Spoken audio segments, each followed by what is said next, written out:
Caitlin, that looks a bit small. It's a bit blurry. Give me a second. That's a much better resolution. There are many parts to resolution. In each committee, there needs to be a fifth of total committee members either as signatories or sponsors on a resolution for a draft resolution to be introduced in committee. Sponsors are those delegates who have contributed clauses directly to the resolution. Signatories are those delegates who simply support the idea of the resolution being introduced and debated. Being a signatory does not mean you are in favor of a particular resolution. Lots of resolutions have names, so be sure to give yours a clever title. It helps catch the eye of other delegates in committee and makes it easier to refer to your ideas and solutions throughout the course of debate. Next on the resolution comes preambulatory clauses. These are justifications for action. In this section, you can cite past UN action and international agreements, precedents, and other statements regarding the purpose of the action. There are specific words that indicate the beginning of preambulatory clauses, but a general rule of thumb is to keep the first word in the present participle, such as considering the past action and acknowledging the situation we face ourselves with. Next come the operative clauses, where the real meat of the resolution is.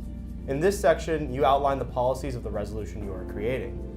Use them to explain and outline what your solution to the problem is, how it will be implemented, how it will be funded, and any other additional information necessary for the implementation of your proposed policy.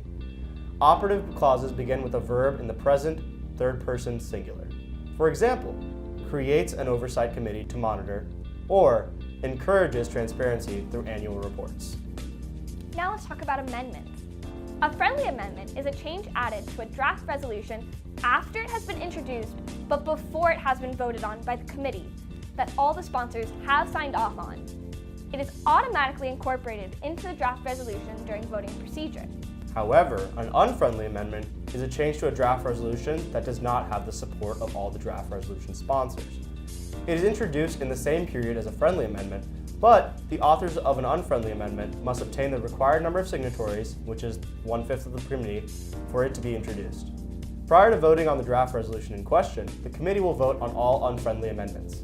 All amendments must be introduced before entering voting procedure, or they won't be considered. So now that you have the basics down, we're going to talk about strategy in the next video.